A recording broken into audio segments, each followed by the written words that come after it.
আমরা এই দুনিয়াটাকেই সব মনে করি, আসলে এটা কি সব? কথা বলেন, আসলে এটা সব না। আমরা চাক্ষুষ যখন মালাকুল মাউতকে দেখতে পাবো তখন আমাদের টনক নড়বে। আমরা প্রত্যেকেই কিন্তু মালাকুল মাউতকে দেখব, প্রত্যেকেই আমরা দেখব। ভালো হলেও দেখব, খারাপ হলেও দেখব। নিজ চোখে আমরা মালাকুল মাউতকে দেখতে পাবো, আর আমাদের রূহ তিনি কবজ করে নিয়ে যাবেন। চিৎকার করে বলেন ঠিক কিনা?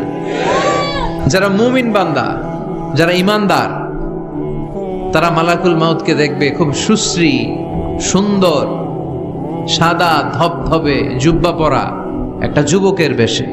আলহামদুলিল্লাহ পড়েন। আপনারা ইনশাল্লাহ এই সূরাতে মালাকুল মাউতকে দেখবেন সুশ্রী সুন্দর এক যুবকের বেশে। সুঘ্রাণ তার গা থেকে আসছে।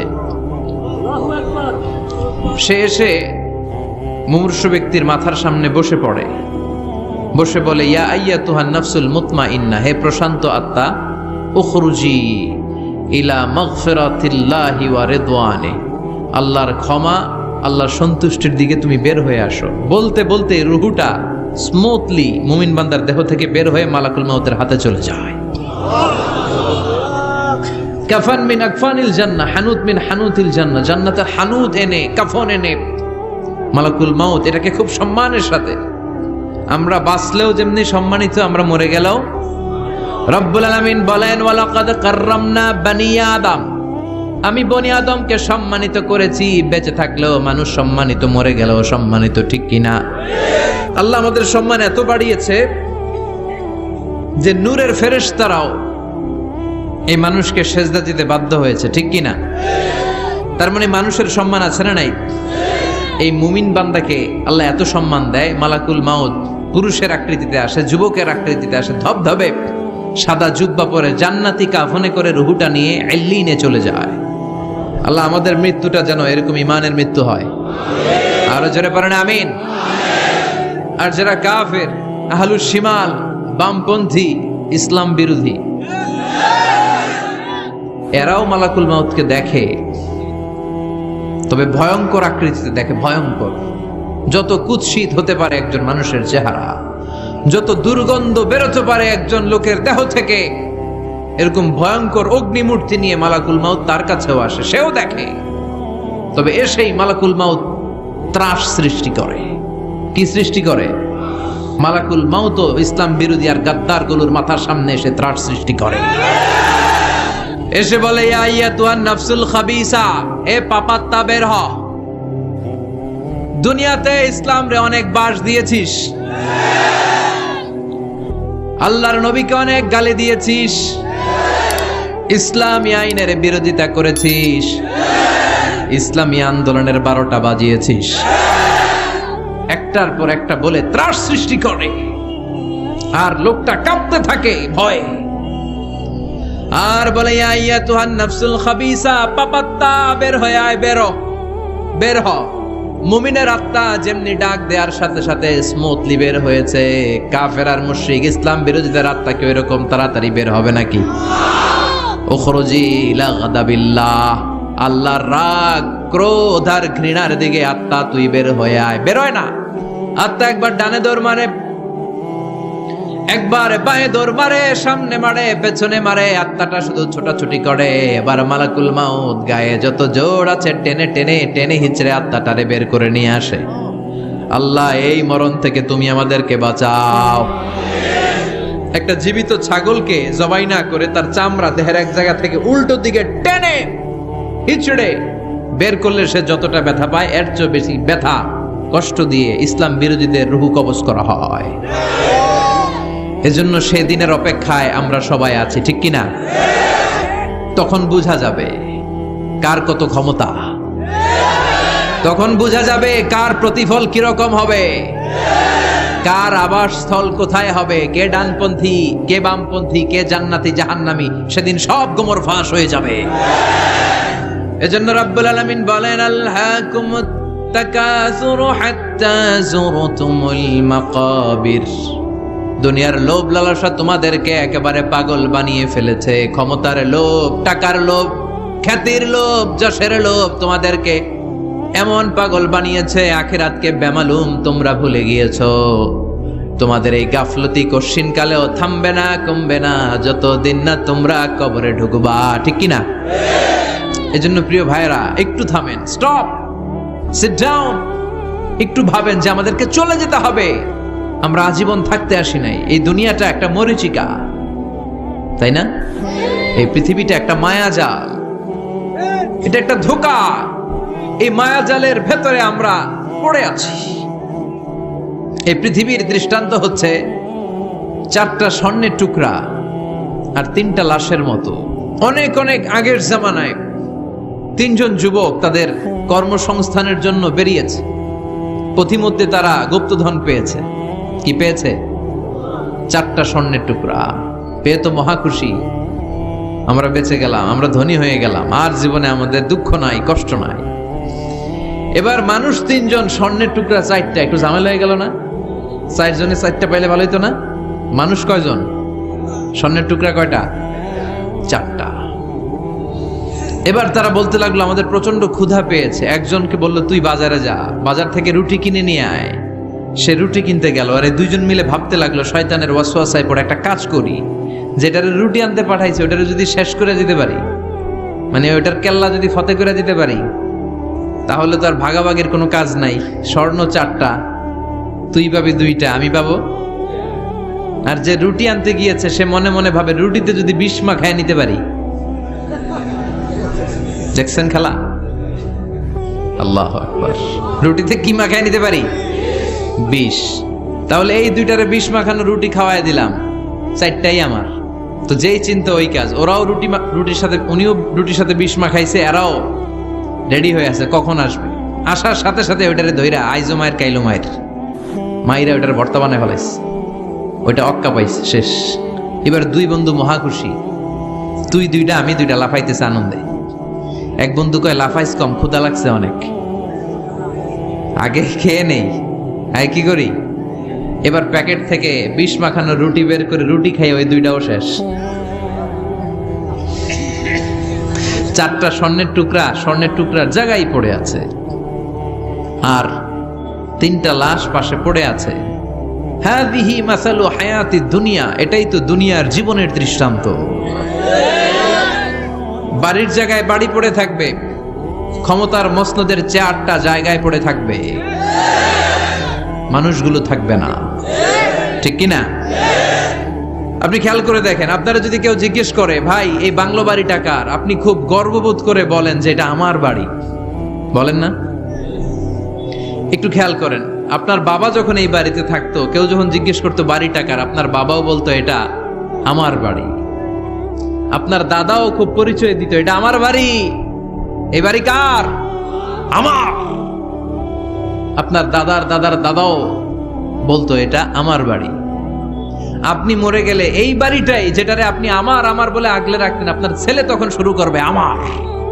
কথা কন? ছেলে মরে গেলে নাতি বলবে আমার। ছেলে বা নাতি যদি এই জায়গাটা বাড়িটা বিক্রি করে দেয়, যাদের কাছে বিক্রি করা হলো, তখন তারা শুরু করবে আমার। ঠিক কিনা? পরের জায়গা পরের বাড়ি, ঘর বাঁধিয়ায় আমি রই, আমি তো সেই ঘরের মালিক নই। সবকিছুর আসল মালিক কে? সেজন্য আল্লাহ বললেন আলহাকুমুত তাকাসুরু হাত্তা যুরতুমুল মাকাবির। দুনিয়ার লোভ লালসা তোমাদের কমবে না যতদিন না তোমরা কবরে ঢুকবা। বিশ্বনবী বললেন লাউ আন্না লিকুল্লি ইবনি আদম ওয়াদিয়ান মিন যাহাব, পৃথিবীর প্রত্যেকটা মানুষকে যদি আল্লাহ একটা করে স্বর্ণের পাহাড়ের মালিক বানিয়ে দেয়, আহাব্বা আইয়াকুনা লাহু ওয়াদিয়ান, সে আরো একটা স্বর্ণের পাহাড়ের মালিক হওয়ার চেষ্টা করবে।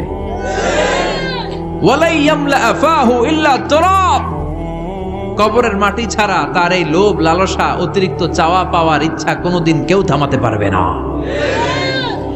একটু বুঝে শুনে উত্তর দেন, একটা স্বর্ণের পাহাড়ের মালিক যদি আমি হই, আমি আমার 14 পুরুষ এটারে বিক্রি করে করে খেয়েও কি শেষ করতে পারবো? আপনি পাহাড় দেখছেন কত বড়, স্বর্ণের পাহাড় যদি হয়, এটার বেচে খেয়ে মজমাস্তি করে আমাদের 14 পুরুষের জীবন কেটে যাবে। তাহলে আরেকটা পাহাড় দিয়ে আমি কি করব? এটা মানুষের স্বভাব, যার আছে বেশি সে চায় বেশি। আল্লাহ বলে থাম, একটু থাম, অনেক হয়েছে, কান্না, তোমাকে চলে যেতে হবে। এই পাগলামির মায়া জালে আর পড়ে থেকো না, ঘুমন্ত বিবেকটাকে জাগাও, আখিরাতের সামানা তৈরি করো। চিল্লায় বলেন ঠিক কিনা? হাত্তা যুরতুমুল মাকাবির, এই কবর জিয়ারত তোমাকে করতে হবে। কবর হলো এমন জায়গা, এটা হলো মরণের পরে আখিরাতের প্রথম ধাপ।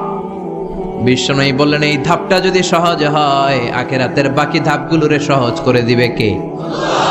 আর এই কবরের প্রশ্নের উত্তর যদি উল্টা পাল্টা হয়ে যায়, প্রথম ধাপের প্রশ্নের উত্তর যদি গোলমাল পেকে যায়, পরের ধাপগুলোতে মায়ের আছে না নাই? বিশ্বনবী বললেন মুমিনদের জন্য এই কবরে প্রশ্ন থাকবে কয়টা? 4টা। যারা ইসলাম বিরোধী, যারা কাফের, যারা মুশরিক, যারা বামপন্থী, তাদের থাকবে 3টা। মুমিনদের জন্য 4টা। মুমিনদের প্রথম প্রশ্ন, হু ইজ ইউর লর্ড? মার রব্বুক, তোর রবের নাম কি? চিল্লায় বলেন আমাদের রব কে? আল্লাহ আমারে রব। প্রথম প্রশ্ন করা হবে মার রব্বুক, তোর রবের নাম কি? চিল্লায় বলেন আমাদের রব কে? দ্বিতীয় প্রশ্ন, আমা দীনুক, তোর ধর্মের নাম কি? আমাদের ধর্মের নাম কি? বিশ্বনবীর চেহারা দেখিয়ে বলা হবে আতারিফু মান হাযার রাজুল, এই লোকটারে চিনো কিনা? আমরা বলবো চিনি, উনি আমাদের পেয়ারা নবী, ঠিক কিনা? আমরা বিশ্বনবীর চেহারা দেখা মাত্রই চিনে যাব, ঠিক কিনা? আমরা বলবো এই লোককে চিনি, মানি উনি ছিল আমাদের জান, আমাদের প্রাণ, আমাদের কলিজা। এই নবীর জন্য আমরা সব করতে রাজি। এই নবীর সম্মান আর ইজ্জত বাঁচাতে আমরা দেহের তাজা রক্ত ঢালতে রাজি। এই নবী আমাদের সব। এই নবীর সুপারিশ ছাড়া আমি জান্নাতে যেতে পারবো না। এই নবীর আমরা চিনি, মানি উনি তো আমাদের পেয়ারা নবী। এই 3টা প্রশ্নের উত্তর যখন পেরে যাবেন আপনারা ইনশাআল্লাহ, চতুর্থ একটা প্রশ্ন, ওয়ামা ইলমুক, হোয়াটস ইউর নলেজ? তুমি কিভাবে শিখলা? তুমি কি নকল করে শিখেছো না জেনে বুঝে? আপনাকে বলতে হবে কোরআন থেকে জেনে, হাদিস থেকে মেনে মেনে আমি শিখেছি। 4টা প্রশ্নের উত্তর যখন আপনি করে ফেলবেন, ফেরেশতারা বলবে আহলান সাহলান মারহাবান বিক, খোশ আমদেদ, সুস্বাগতম, তুমি তো কপালওয়ালা। আলহামদুলিল্লাহ পড়েন। ইফতাহু লাহু বাবুন ইলাল জান্নাহ, তার কবর থেকে জান্নাতের দিকে একটা দরজা খুলে দেয়া হবে। ওয়া ইফসাহু লাহু কবরুহু 70 যিরান, তার কবরটারে 70 হাত লম্বা বানিয়ে দেয়া হবে। ওয়া ইউলবাসু মিন লিবাসি আহলিল জান্নাহ, জান্নাতের 2টা পোশাক তার গায়ের মধ্যে পরিয়ে দেয়া হবে। এরপরে ফেরেশতারা বলবেন নাম কানাউমিল আরুস, ঘুমাও। বাসর রাতে বর যেমনি কনেকে নিয়ে প্রশান্তির ঘুম দেয়, আনন্দের ঘুম দাও, ঘুমাও। আপনি আরামসে ঘুমাবেন। আলহামদুলিল্লাহ পড়েন। এই ঘুম আপনার ভাঙবে না যতক্ষণ না ইসরাফিলের সিঙ্গার ফুৎকার না আসে। আপনার এই ঘুম আর ভাঙবে। আর যারা ইসলামের বিপক্ষের শক্তি, কাফের মুশরিক, তাদেরকেও বসানো হবে মালাকা নাসওয়াদা নাজরাকান, নীলাবচ কৃষ্ণ বর্ণের 2জন ফেরেশতা আসবে। এদের চোখ থাকবে নীল, গায়ের রং কালো। দেখতে কেমন লাগবে রে ভাই? আল্লাহু আকবার। এসে বলবে বস, আনসার দে, মার রব্বুক, তোর রব কে? ও আল্লাহ জানবে না। ও বলবে লা আদ্রি, আমি কিছু জানি না, আমি ভালো মানুষ, আমারে মাফ করে দেন, আমারে ছাইরা দেন, আমি জানি না রব কে। কয় দাঁড়া, আর 2টা বাকি প্রশ্ন, এরপরে দেখাইতেছি ফাইনাল খেলা।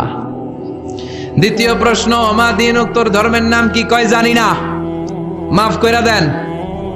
লা আদ্রি, আমি ধর্ম টর্ম জানি না, আমি তো চিয়ার্স করতাম, চিয়ার্স, আমি ড্রিঙ্কস খাইতাম, আমি ধর্ষণে সেঞ্চুরি করতাম। সে পাগলের মতো বলবে লা আদ্রি, আমি কিছু জানি না, আমি কিচ্ছু মনে করতে পারছি না, কে আমার রব? আমার কিছু মনে নাই, আমার জীবনটা আমি ডেডিকেট করেছি ইসলামের বিপক্ষে, আমার জীবনটা আমি শেষ করেছি কোরআনের বিপক্ষে। 2টা প্রশ্ন শেষ, বাকি কয়টা? এবার বিশ্বনবীর চমৎকার নূরানি চেহারাটা দেখিয়ে বলা হবে আতারিফু মান হাযার রাজুল, এই লোকটারে চিনো নাকি? সে বলবে আমি এই লোকটারে চিনি না, আমার দলের লোকেরা যা করত, নাস্তিকরা যা করত, আমিও তাই করতাম। সবাই লোকটারে গালি দিত, আমি ওই লোকটারে গালি দিতাম। আমি এই নবীর বিরুদ্ধে ব্লগের মধ্যে উল্টা পাল্টা লিখতাম। আছে না নাই? ফেরেশতারা বলবে লা দারাইতা ওয়ালা তারাইতা, তুই তো পোড়া কপাল, তুই তো একটা প্রশ্নের উত্তর করতে পারলি না। ফায়ুতরাকু বিমাতারিক মিন হাদিদ, লোহার হ্যামার দিয়ে এবার পিটিয়ে পিটিয়ে ওর গায়ের গোশতগুলো থেতলে ফেলা হবে। ওয়ায়ুকালু লিল আরদি, জমিনকে বলা হবে ইলতাইমি, ও কবরের জমিন, কবরের মাটি, দুই দিক থেকে তুই চাপা দে। কি দে? দুই দিক থেকে চাপা মার। এক একটা চাপার চোটে পাথরের হাড়গুলো ভেঙে টুকরো টুকরো হয়ে যাবে। আল্লাহ, এই পরিস্থিতি থেকে, ওই কঠিন বিপদের দিন তুমি আমাদের বাঁচিয়ে দিও। আমরা যেন সবগুলো প্রশ্নের যথাযথ উত্তর করতে পারি, তুমি তৌফিক দাও। এজন্য আল্লাহ বললেন আলহাকুমুত তাকাসুরু হাত্তা যুরতুমুল মাকাবির, তোমাদের লোভ লালসা কোনোদিন কমবে না যতদিন না তোমরা কবরের ভেতরে ঢুকো। এই কবরে আমাদেরকে যেতে হবে, ঠিক কি না? এটা থেকে পালাবার কোনো সুযোগ আছে? কোনোভাবে বেঁচে থাকা যাবে? এজন্য মাঝে মাঝে কবরে যাবেন। কই যাবেন? বিশ্বনবী বলেছেন নাহাইতুকুম আন জিয়ারাতিল কুবুর, একটা সময় তোমাদেরকে কবর জিয়ারত করতে নিষেধ করেছিলাম। আল আনা ফাজুরুহা ফাইন্নাহা তুযাক্কিরুল আখিরা, তবে এখন সমস্যা নাই, এখন কবর জিয়ারত করো, কেননা কবর জিয়ারত করলে আখিরাতের কথা স্মরণ করায় দেয় কে? মাঝে মাঝে কবরস্থানে যাবেন আর ভাববেন যে এখানে আমাকে আসতে হবে, চলে যেতে হবে আমাকে, এটা আমার আসল জায়গা। তবে মহিলারা যাবেন না, কারণ মহিলারা লাশ, কবর আর রক্ত দেখলে সহ্য করতে পারে না, তারা বিলাপ শুরু করে দেয়। আছে না নাই? চুল টানে, লাফালাফি, বিলাপ করে নারীরা। হৃদয় নরম তো, এদের হৃদয় আবার খুব নরম। তো এই জন্য নারীরা কবরে যাবেন না, আপনারা কবরের বাইরে থেকে আপনার আব্বার জন্য দোয়া করে ফেলবেন। পুরুষরা যাবেন, প্রায় কবরে যাবেন। কবরের চারদিকে ডিজাইন করে বড় দেয়াল, গম্বুজ, এগুলো করা যাবে না। আর কবরে পড়ে থাকা ব্যক্তির কাছে কিছু চাওয়া যাবে? চাইতে হবে কার কাছে? ইযা সাআলতা ফাসআলিল্লাহ ওয়া ইযা ইসতাআনতা ফাসতাইন বিল্লাহ, যদি চাইতে হয় কার কাছে চাও? সাহায্যের দরকার, কে সাহায্য পাঠাতে পারে? এজন্য বিপদে আপদে সব সময় কার কাছে চাবো? বিশ্বনবীর কবরের সামনে দাঁড়িয়েও কিছু চাওয়া যাবে? যাবে না, কারণ বিশ্বনবীও চাইতেন কার কাছে? বিশ্বনবী নিজেই চাইতেন আল্লাহর কাছে। এজন্য আমাদেরও চাইতে হবে কার কাছে? আল মাইয়িতু ফিল কবর কাল গরীকু ফিল বাহর, সাঁতার না জানা ব্যক্তি সাগরে পড়ে গেলে যেমন অসহায়, মরে গেলে মানুষটা তার চেয়েও বেশি অসহায়, ঠিক কি না? অসহায় কবরের মানুষ আপনারে কি দিবে? দিবেন তো আপনি। আপনি যেই তার জন্য দোয়া করবেন, ফাতিহা পাঠ করবেন, ইখলাস পাঠ করবেন, তার জন্য মাগফিরাত কামনা করবেন, আপনি দোয়া করলে তার জীবনের গুনাহ ক্ষমা করে দিবে কে? কিন্তু সে কি আপনার বিপদ থেকে মুক্ত করতে পারে? তাহলে এই সূরাতুত তাকাসুর থেকে আমাদের জীবনের জন্য শিক্ষা হচ্ছে we have to go back to our Lord. আমাদেরকে আমাদের রবের কাছে হাজিরা দিতে হবে, আমাদের কিন্তু ফিরে যেতে হবে। এই চিন্তাটা আমাদের মাথায় রাখার দরকার আছে না নাই? আল্লাহ তোমার হিসাব নেয়ার আগে তুমি একবার তোমার নিজের হিসাব নাও। বাড়িতে বসে দাগ কাটবেন, ভালো কাজ খারাপ কাজ লিখবেন, ভালো কয়টা করছেন, খারাপ কয়টা করছেন। এবার নিজে একটু হিসাব করেন আপনার অবস্থা কি হতে পারে। বিছানায় একবার চোখ বন্ধ করে লম্বা হয়ে শটান হয়ে শুয়ে যান আর ভাবেন আপনি নাই। লোকজন কান্নাকাটি করবে, অ্যানাউন্স করা হবে আমাদের অমুক ভাই দুনিয়াতে নাই। বিকেল 4টায় জানাজা শুরু হয়ে যাবে। হাজার হাজার আপনার বন্ধু বান্ধবরা এসে কাঁদবে, জানাজা দিয়ে খাটিয়াতে করে কবরে রেখে দিয়ে আসবে। কেউ সাথে যাবে না, কেউ না। এই ঘটনাটা আমার, আপনার, আমাদের সকলের জীবনে ঘটতে যাচ্ছে। গোয়িং টু হ্যাপেন ভেরি সুনার, খুবই দ্রুত হতে যাচ্ছে। কবে হতে যাচ্ছে আমরা কেউ জানি না। The most certain thing in our life is death, and the most uncertain thing in our life is the time of death. আমরা চলে যাব, এটা নিশ্চিত। কবে যাব কেউ জানি না। তাই আসুন আমরা প্রতিদিন কবরের কথা অনেকবার স্মরণ করি। আল্লাহ আমাদেরকে বোঝার তৌফিক দান করো।